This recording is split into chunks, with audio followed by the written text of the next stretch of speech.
So uh, today we will talking about the potential energy method uh, for bar elements, and then we will move to after we understand bar element, then we will move to beam element. That is the for the beam element it is very short because it is the same procedure, same process, and you will see that the development of element stiffness after we derive by energy method. You will see that it's obtained the same element stiffness as we already derived from the direct equilibrium method. Okay, but the energy method is more suitable uh, for the case that we would like to derive the element stiffness that is more complicated, such as the element that is we would like to to use for solving the nonlinear problem, or it has a lot of degree of freedom that is not convenient to form the equilibrium for each node. Okay, so the direct method, that is the potential energy method, is more directly to solve for the element stiffness, as we already show it in the basic one, that is the spring element. Okay, so for today we will working with the bar element, uh, and then we have to starting with the potential energy equation, that we know that the potential energy equation, that is pi, represent the total potential energy of the system. It is composed of the strain energy of the system. This is the strain energy, and also the potential energy of the external force. Potential energy of the external force omega, we define it as omega. Okay, and for strain energy is you will, I think you already know it from mechanics of material. In mechanics of material, you may find this term. Okay, and it is the actually it is the work done due to the internal force. Okay, but we normally talking about talking about this work done in term of strain energy instead. uh, and it is the strain energy is stored in the system. It occur for the deformable body only. For the rigid body that we have learned in static, you will see that you will not find this term. You will not find this term in principle of virtual work. You will not find the strain energy term because it is no deformation. If the body has no deformation, it has no strain energy also. Okay, so for the deformable body, uh, it has the strain energy. Okay, and for the term of potential energy of the external force, as we know from the part of the spring element, we know that omega, that is represent the potential energy of the external force. Actually it is equal to the negative value of the work done of the external force. It is a negative value of the work done of the external force. Why it is a negative value? Because the negative value, because it is the work done of the force field, the work done of the force field. Normally it is decrease the potential energy of the system. Okay, but for the work done that is against the force field, it's increased potential energy of the system. I will try to explain you by the force that you normally familiar with. That is, for example, if we consider the work done due to weight, okay, due to weight, we have the weight W, okay. if we set up the datum over here, okay, from fundamental physics, and if the weight is upper the datum of the height h, okay, we know that the potential energy of the weight is mgh, right? Okay, this is the potential energy of the weight. Okay, so if we consider the work done of the force that try to lift the weight, this is the force, right? Try to lifting the weight up, okay. Try to lifting the weight up, and you see that if we set up the displacement, okay, due to the weight, the displacement due to the weight is go down as a positive, okay, go down as a positive. So what does it mean? It means that if the force, the work done of the force,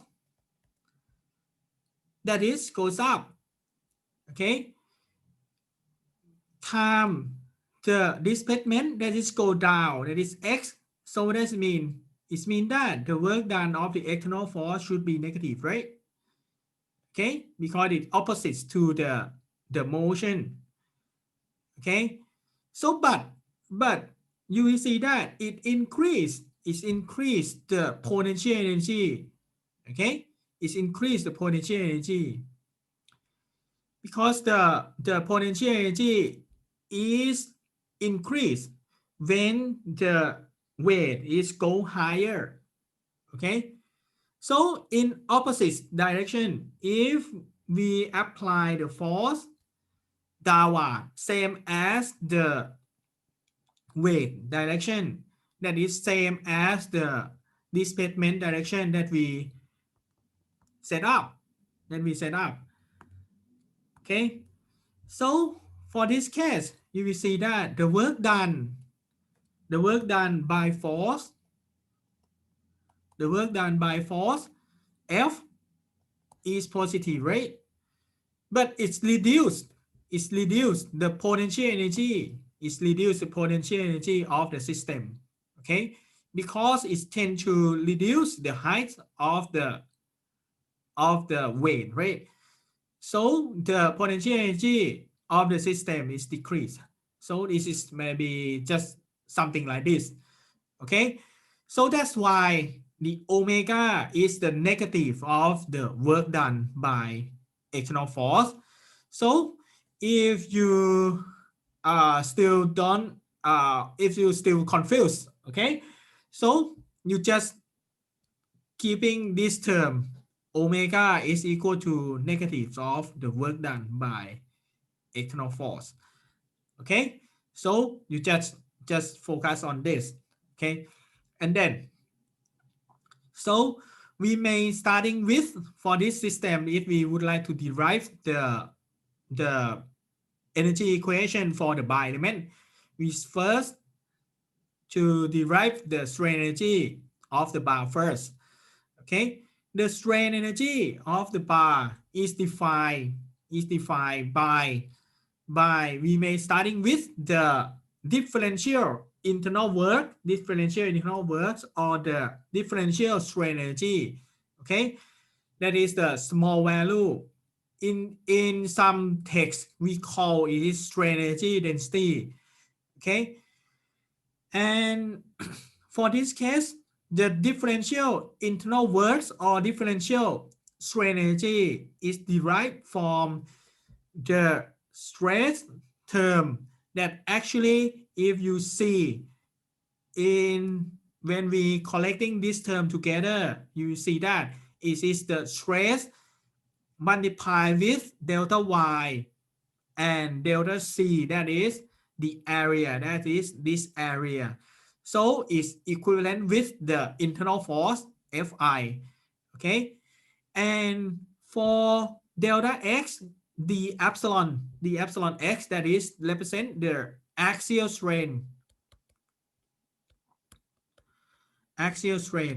So this term actually it is the deformation. This is the deformation of the element. Okay, so according to this, we will see that we obtain the internal work done, differentials of internal work done. But because the stress and strain relation is the linear, if we apply the Hooke's law, that is the stress is the linear relationship with the strain, sigma is equal to E epsilon.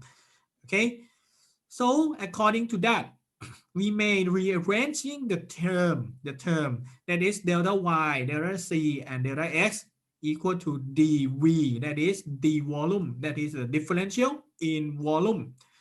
Okay, so that's why we call in some text it's called that du is the strain energy density, because it has a unit of the work, it has a unit of the strain energy per unit volume.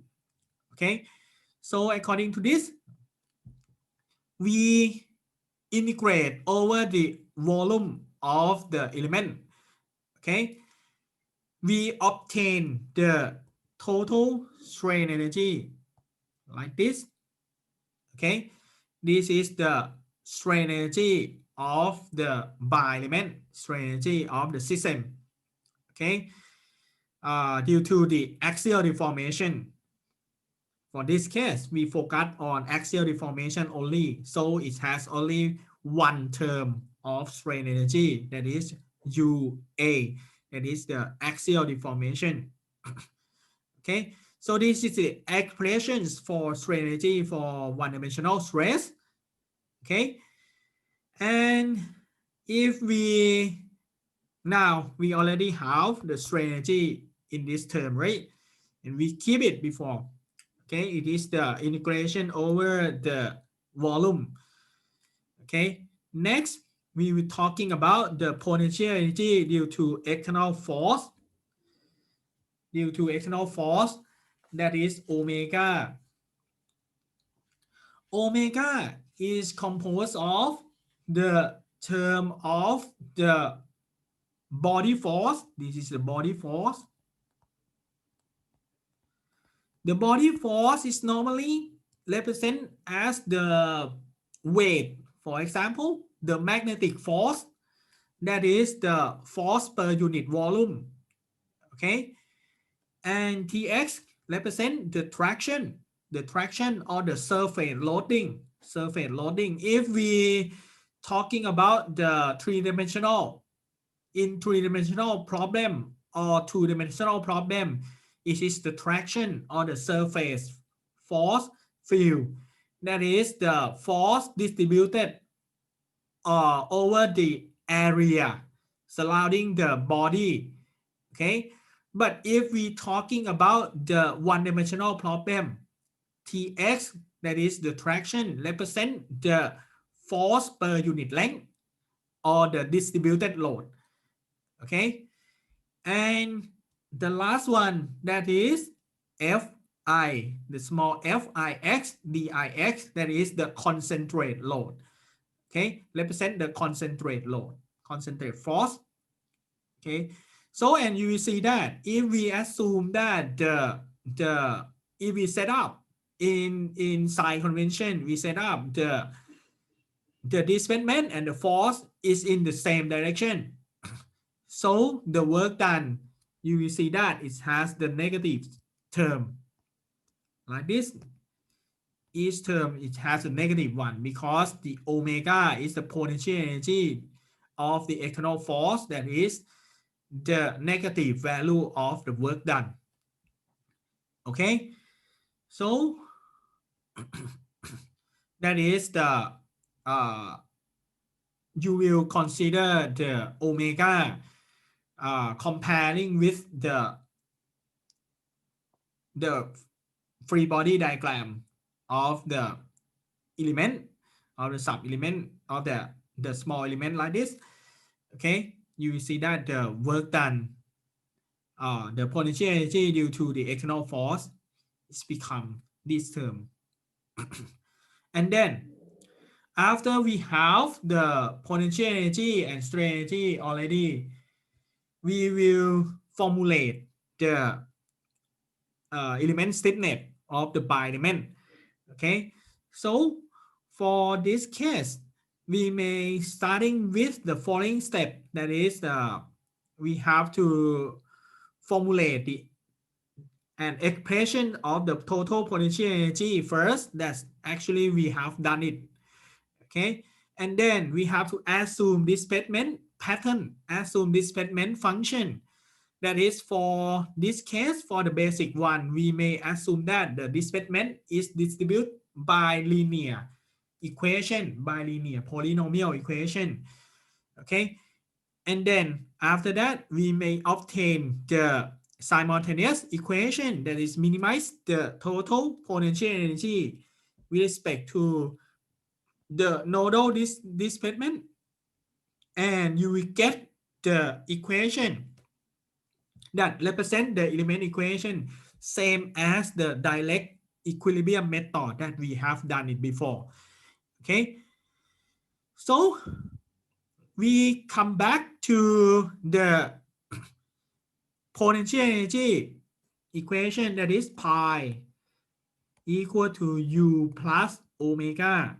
Okay, so for u, the strain energy represented by this term, right? Okay, but it is the volume, but the volume is what? dv. If the cross section of the bar, if the cross section of the bar or the element are constant, is constant, so it means that dv is a dx. Okay, so this term is become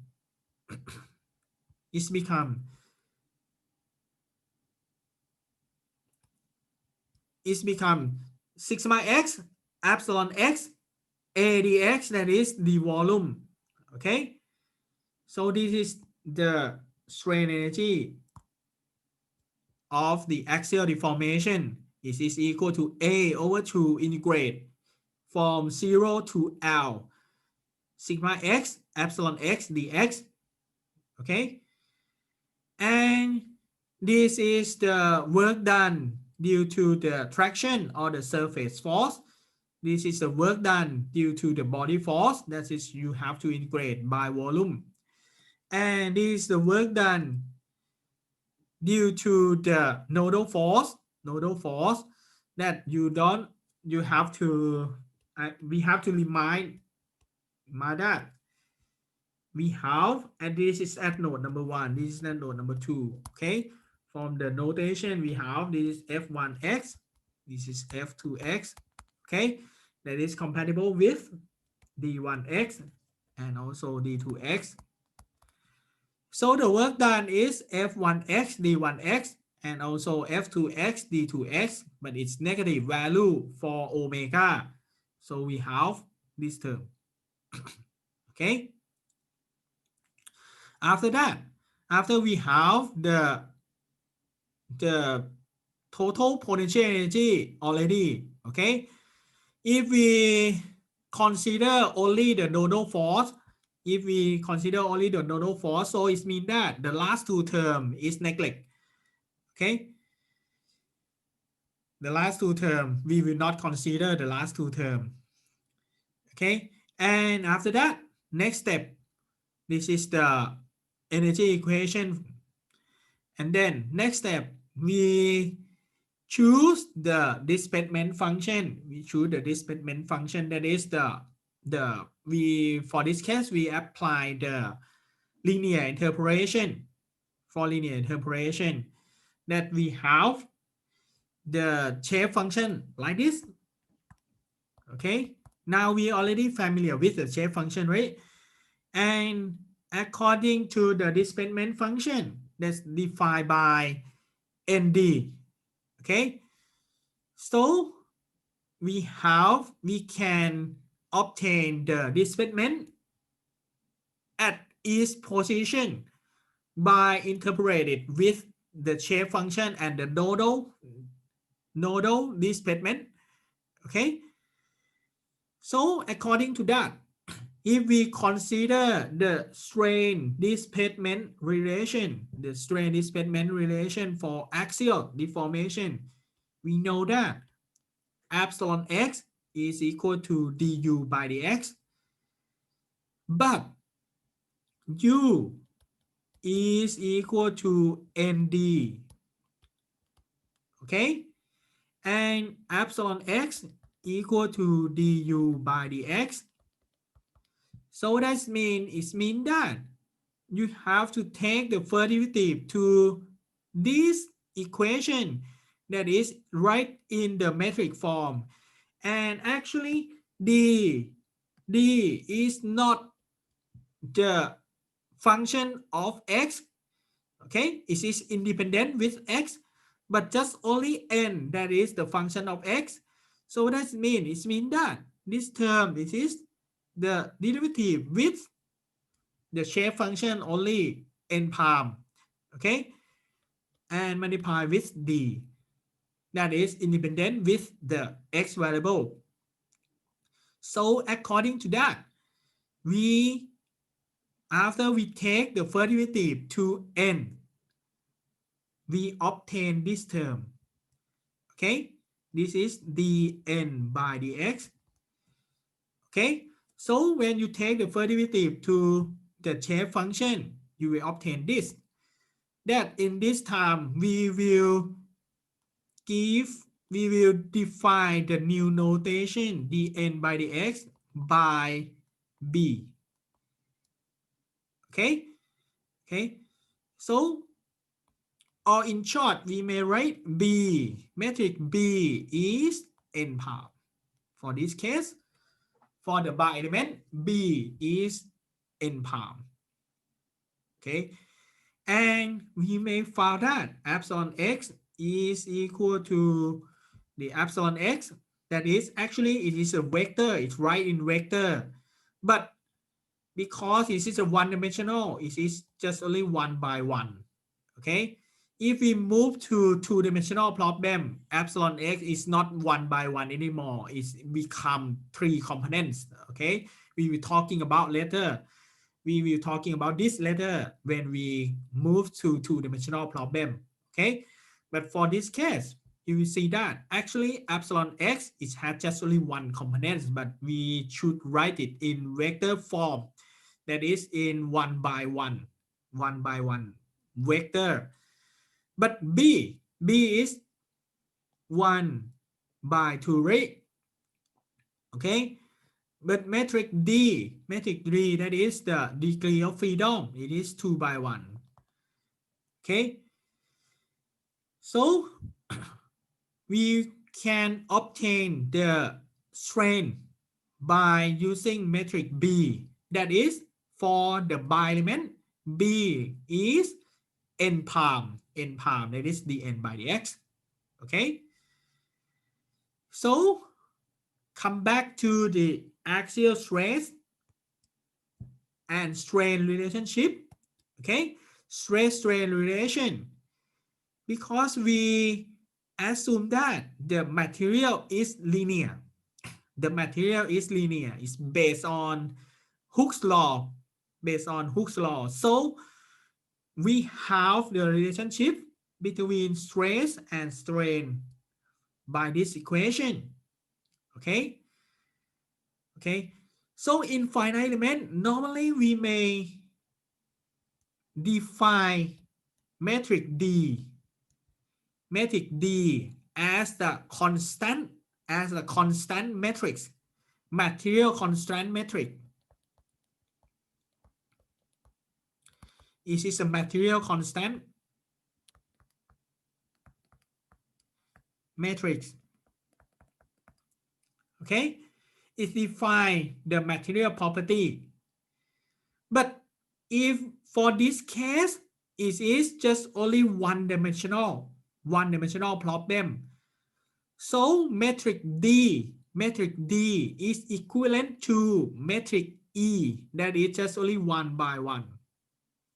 Okay, just only 1 by 1. That is equal to elastic modulus of elasticity only. Okay, that is just only one term. But you have to note that you should write it in metric form. If we expand it to the two-dimensional problem, metric D is not equal to 1 by 1 element matrix anymore. Okay, it will become to be 3 by 3 element matrix. Okay, that is for elasticity, for elastic isotropic material. Okay, for elastic isotropic material, it depends on two constants, that is Young modulus and Poisson ratio. Okay, but we will talking about it later when we go to the two-dimensional problem.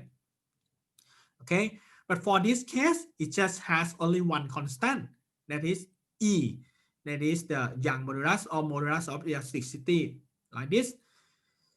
So according to this, if we come back to the stress-strain relation, okay, you will see that the stress is related by strain by this equation, right? But strain is related with the displacement by this equation. This is epsilon x. Okay. So we may find that actually for this case, just for by element, epsilon x, actually it has just only one element. But if we write it in vector, it is sigma x, actually it is just 1 by 1. And it's equal to D, that is material matrix. For this case, it is 1 by 1 also, right? Multiply with epsilon x, that actually it is 1 by 1 also. Okay, if we write it in metric form. But because we don't know what the epsilon x should be, okay, and we approximate it by the shape function, by the strain displacement relation. So epsilon x is represented by matrix B. That is what? Matrix B is 1 by 2. Okay, multiply with matrix D, that is 2 by 1. Okay, you understand? So for this case, we write the vector, the straight vector, in terms of the nodal displacement vector by this equation. We write it in metric form. Okay, so then come back to the potential energy equation again. By potential energy equation again, that is represented by this box. Okay, if we write in the metric form, you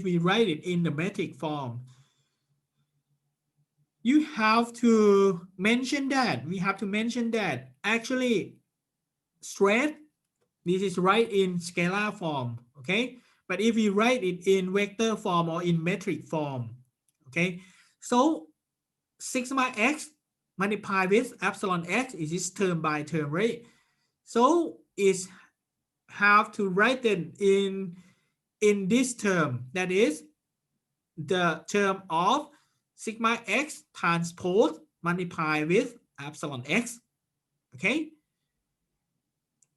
it should be the transpose of sigma x, okay, multiplied with epsilon x, same as the same as this term that is the term of nodal force, the work done due to nodal force. Okay, so you will see that for this term actually it should write in this term in this form, right? Fx, f1x, f2x multiplied with d1x, d2x, right? That is the metric of this term is the force vector transpose, right? Okay. Oh, sorry. I read it in opposite way. Should write in the displacement term. That is d1x, d2x multiplied with the force f1x and f2x. Okay. So this term represents the nodal displacement transpose. Okay, the nodal displacement transpose, and this is represent the force P, the force vector P. Okay, in the same manner of the traction and the body force. Okay, so we write in the metric form, it should be U transpose. Okay, it should be U transpose like this. And then for this case, if we use the matrix manipulation, okay, you have to come back and review with the slide that we already that I already upload to you. That is the review of the matrix operation. You will find that the sigma x that is equal to d b, okay, abs and d. Okay, so if we transpose this metric, so by the matrix notation, matrix operation, the transpose of this become d transpose, b transpose, and the capital D transpose. Okay, after that, so the first term that is the term of strain energy, we write it in this form. Okay, similarly with the work done, we have this form and also this form. Okay, so after, if we integrate over the length L, after we integrate, if we integrate over the length L, and if for the case that we can find that metric B for this case, for this element, you will see that metric B is dependent with X. Okay, it's just the constant. So we can integrate it directly. Okay, so because B is not a function of X, right now it is not a function of X, but we integrate over the X. Okay, and D is just a constant. D is constant. D is the nodal displacement that is not depend on x also. So after we integrate it, we have L, right?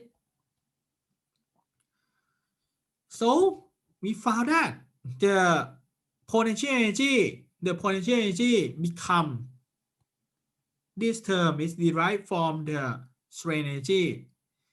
And this term, okay, you will see that we have d transpose, that is a term of nodal displacement, that is in the same, okay, multiply with the force vector, that is defined by the force vector is composed of the nodal force vector, the traction force vector, and the body force vector. Okay. So after we obtain the potential energy equation like this,